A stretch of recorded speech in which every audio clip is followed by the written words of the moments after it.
Jangan lupa like, komen, dan subscribe channel YouTube TVRI Bengkulu, serta nyalakan lonceng notifikasinya.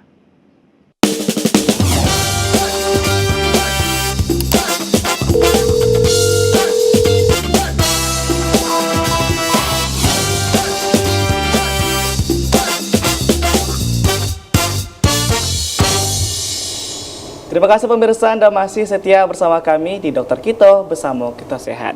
Kita masih bersama Dr. Eni Nugraheni, Magister Biomedik, dan juga Dr. Elsa Kapitasari.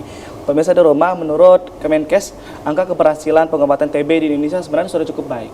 Namun, tantangannya adalah banyaknya pasien yang terlambat ke fasilitas kesehatan ketika terserang penyakit dari TB ini.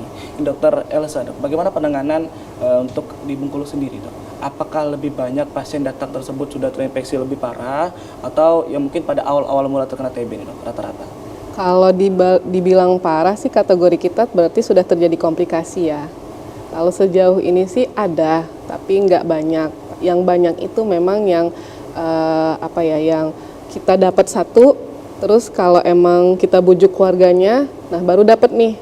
Ternyata entah ibunya, entah istrinya, entah suaminya, ternyata udah terinfeksi TB juga, udah ada sebenarnya gejala, cuman tidak merasa bahwa itu adalah gejala TB. Kalau ditanya, kalau pas diperiksa, periksa ternyata baru kaget, kok positif. Ternyata pas digali-gali, Bapak pernah nggak batuk dalam jangka waktu lama? Paling jawabannya, oh iya, saya batuknya memang nggak sembuh-sembuh dalam sebulan ini, tapi saya merasa bahwa ini akibat dari efek samping dari merokok. Seperti itu ya pertanyaan. Apa jawaban-jawaban dari masyarakat itu. Kalau ditanya penanganan, tadi kita sudah sangat komprehensif, baik dari tenaga kesehatan, kita sudah sosialisasi, bawa kader juga, sosialisasi ke kepala RT, ketua RT, lurah, camat, kita sudah sangat kompleks seperti itu. Jadi sebenarnya itu tadi sangat sederhana. Pasien cukup datang ke puskesmas ya, Kalau memang sudah ada gejala-gejala TB yang disampaikan oleh Dr. Eni, nanti akan dilakukan anamnesis, pemeriksaan. Nanti kalau memang ada suspek menuju TB, nanti akan dilakukan pemeriksaan BTA namanya. Yang nama kumannya tadi itu dengan memang pemeriksaan dahak. Nah, kalau memang hasilnya positif, baru kita investigasi kontak namanya sekeluarga itu, apakah ada ciri-ciri atau gejala, dilakukan pemeriksaan. Nah, yang menariknya, Kemenkes itu sudah memikirkan gimana yang kontak erat tapi hasil BTA-nya negatif. Sudah dipikirkan Kemenkes untuk memberikan namanya TPT, terapi pencegahan tuberkulosis, seperti itu. Ini diberikan untuk yang serumah tadi, yang kontak erat tapi sudah dilakukan pemeriksaan ronsen misalnya tidak menunjukkan gejala, itu diberikan TPT namanya, pemberian pencegahan TB, terapi pencegahan TB. Penanganan seperti itu, dan jangan takut untuk ke puskesmas, karena memang sementara ini dari 20 puskesmas di Kota Bengkulu hanya ada 2 yang memiliki alat TCM. Puskesmas Muara Bengkahulu sama puskesmas Padang Serai atau Betungan. Ini saya karena dianya satu kawasan di sana ya, satu daerah. Kalau nggak salah Betungan atau Padang Serai, 2 ini. Dan jangan takut, BPJS saya nggak di sana, berarti saya nggak bisa pemeriksaan di sana. Enggak. Jadi 2 puskesmas ini menerima pasien yang di luar BPJS-nya dari puskesmas asal ini. Ya, jadi mungkin dia BPJS-nya di Puskesmas Sukamerindu, Puskesmas Sawah Lebar. Sangat boleh untuk dilakukan pemeriksaan BTA dahak ini dengan gratis menggunakan BPJS di Puskesmas 2 ini yang memiliki alat TCM. Lebih baik tadi dok, untuk di awal deteksi dini tadi juga dapat meningkatkan angka kesembuhan lebih tinggi tentunya dok ya, untuk pengidap penyakit TBC ini. Dokter, kita lanjut lagi dokter. Oh iya, baik. Kembali untuk penjelasan lanjutan ya. Tuberkulosis ini. Iya. Nah, jadi ini poin penting ya dari kesembuhan dan pengobatan TB. Jadi keterlambatan diagnosis ini menjadi poin penting. Jadi kita mau ngejarnya tuh starting pointnya tuh sudah ketinggalan jauh gitu. Kalau diagnosisnya dini, cepat, bakteri masih sedikit, komplikasi belum ada, pasien masih fit ya, itu lebih mudah untuk memberikan pengobatan. Tetapi ketika sudah ada komplikasi seperti ada cairan di paru, atau pasiennya sudah sesak, atau ada kelainan yang lain, ini menjadi sulit untuk diobatin sehat kembali pasiennya. Nah, ini sebenarnya resume dari penelitian mahasiswa kami, bahwa ternyata setelah kami lakukan wawancara kepada pasien, itu ada beberapa hal yang menyebabkan bisa terlambat didiagnosis. Yang pertama tuh dari pasien sendiri. Itu tadi yang kita sebutkan berkali-kali, dia bergejala tapi dia nggak ngerasa, denial bahkan gitu.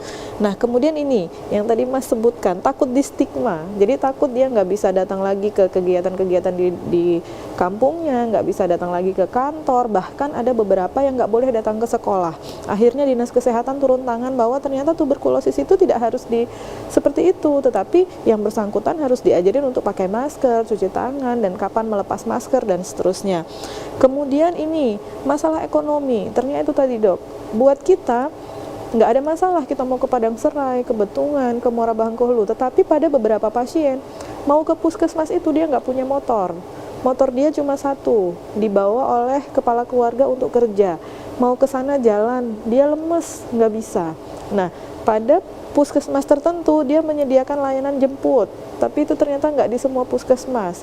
Ada kader yang berbaik hati, setiap kontrol dijemput, diantar. Nah, ini permasalahan ekonomi sendiri, bahkan dia beli beras aja susah gitu. Obatnya tuh free, gratis, tapi menjangkau ke pusat kesehatan masyarakatnya dia tidak bisa seleluasa orang-orang gitu ya, dia butuh effort sendiri.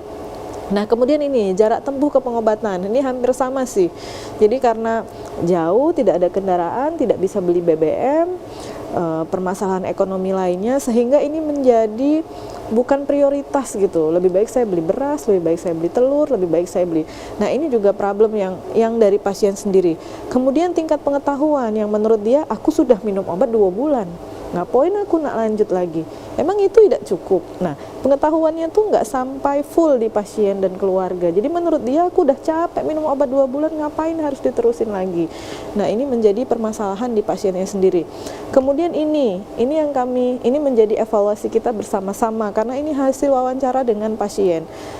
Ternyata pasien sudah sampai di puskesmas, kadang reagennya nggak ada. Reagennya itu kan dapat dari pemerintah. Jadi kadang-kadang ini stoknya kosong gitu. Kemudian dokternya kadang cuma satu dan harus menghadiri atau posyandu dan seterusnya. Jadi dokter atau analisnya itu sedang tidak ada di tempat karena SDM kita mungkin terbatas, kegiatan banyak. Puskesmas itu kan menjadi ujung tombak ya kalau di masyarakat. Dia posyandu iya, dia lansia iya, dia promosi iya, dia pengobatan iya. Itu luar biasa sekali di puskesmas itu, dan kalau tidak ada tim yang cukup solid, ini kesulitan kita memberikan pelayanan. Kemudian ini tidak ada alat diagnosis tadi. Tidak semua puskesmas punya TCM. Tidak semua puskesmas punya mikroskop yang siap, tidak semua puskesmas punya SDM handal yang bisa melihat mikroskop gitu. Dan ini perlu perhatian bersama. Dan pernah juga, mudah-mudahan sekarang nggak lagi ya, dok, tidak ada obatnya. Pasiennya sudah didiagnosis, sudah tegak nih diagnosisnya, ternyata obatnya tidak tersedia, dia dioper lagi ke pusat lain. Nah, kemudian baru dia bisa mendapatkan obat. Nah, kemudian ini dari keluarga.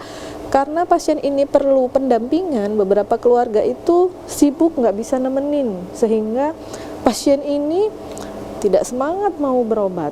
Kemudian ini tadi dari keluarga tadi itu masalah ekonomi juga, dia keluarganya banyak, yang sekolah banyak, ada yang perlu biaya lain yang lebih penting, akhirnya yang sakit ini menjadi masalah yang kesekian. Kemudian ini keluarga tingkat pengetahuan bahwa orang tuberkulosis itu harus didampingi minum obatnya, karena pernah ada kejadian sudah minum obat, obatnya dibuang di sebelah jendela. Jadi begitu kalau sudah minum obat kok nggak ada perubahan, begitu tim datang ke rumahnya itu ternyata di pinggir jendelanya obat-obatnya dibuang melalui sana. Itu pernah terjadi tentu lagi. Itu pernah terjadi, cerita dari salah seorang kader. Kalau saya pribadi, saya cerita tapi bukan kasus TB, itu kasus hipertensi. Jadi pasien pribadi saya yang berobat setiap hari, tapi pada sudah setiap bulan dapat obat, kenapa dia tiba-tiba bengkak kakinya ya dok, arahnya ke gagal jantung. Pas visit ke rumahnya, ini nggak pernah diminum nih obatnya. Coba dicek tuh di mana dia nyimpen obatnya. Ternyata pas dicari anaknya ada memang dibuang di pinggir jendela. Jadi kalau kita punya keluarga yang sakit, dampingi minum obat sampai betul-betul betul-betul diminum. Konsumsi bener gitu. Betul, dikonsumsi benar, bila perlu disuapin, pisangnya dipotongin, diminumin, terus sampai beliau tidur atau istirahat kembali. Ini penting. Jadi keluarga ini memang menjadi bagian penting dalam hal pengobatan penyakit-penyakit, terutama penyakit kronis yang membutuhkan pengobatan tidak hanya 7 hari, seminggu, tetapi pengobatan yang bisa berbulan-bulan bahkan bertahun-tahun. Nah, seperti itu. Kemudian akibatnya itu komplikasinya meningkat. Tadi yang sudah kita sampaikan ya Mas ya, kalau awalnya dia cuma batuk aja bisa kita kejar dengan obat anti tuberkulosis, ini sudah ke yang lain. Berarti kita harus obatin sesaknya, kita harus obatin misalnya ada cairan di dalam parunya, itu harus kita keluarin. Jadi treatmentnya jadi semakin banyak, biayanya semakin banyak, waktunya semakin banyak.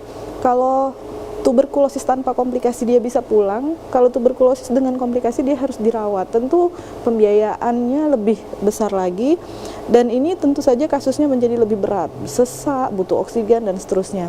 Kemudian akibat lainnya itu meningkatkan penularan. Jadi pasien terlambat didiagnosis, dia berpeluang meningkatkan penularan ke seluruh orang-orang yang ada di sekitarnya. Jadi ini kalau keterlambatan akibatnya kira-kira seperti ini. Nah, mungkin yang bisa kita lakukan yang lain itu mencegah. Jadi tadi sudah disampaikan sedikit-sedikit ya, mencuci tangan dengan sabun ini umum banget untuk semua penyakit infeksi yang ditularkan, baik bersin, batuk, atau seperti COVID kemarin, atau jamur, ini sangat umum. Kemudian ini tadi memastikan rumah mendapatkan sinar matahari dan udara segar yang cukup dengan membuka pintu dan jendela setiap pagi. Jadi kalau kita pakai pendingin ruangan sebaiknya tetap pada pagi hari dibuka mungkin sampai jam 12, kalau panas baru ditutup kembali. Kemudian mengkonsumsi makanan yang bergizi dan seimbang, jauhi fast food. Memang kita butuh asupan energi, vitamin untuk membentuk sistem imun yang baik sehingga ketika kita terserang dengan berbagai macam bakteri, virus dan lainnya itu kita bisa melawan gitu dengan baik. Kemudian menggunakan masker. Sebenarnya ini bukan TB aja, semua penyakit yang ditularkan melalui droplet ini sangat baik menggunakan masker. Kemudian olahraga secara rutin, tentu saja ini bisa meningkatkan imunitas kita juga. Kemudian menerapkan etika batuk yang benar, dan ini yang perlu kita ajarkan kepada pasien-pasien. Jadi nutupnya pakai ini, bukan pakai telapak tangan. Tentunya kalau untuk pola hidup sehat ini sederhana dok ya, Sederhana. mudah dilakukan oleh siapapun di mana saja. Tapi memang kadang masyarakat suka terlena nih dok ya. Takut atau kadang juga malu-malu nih dok kalau harus pola hidup sehat, takut dianggap orang yang apa gitu. Kita ngebahas lagi dok ya mengenai tuberkulosis ini. Untuk pemirsa di rumah, jangan kemana-mana, kita akan hadir lagi tentunya setelah jeda pariwara berikut ini. Tetaplah bersama kami di Dokter Kito.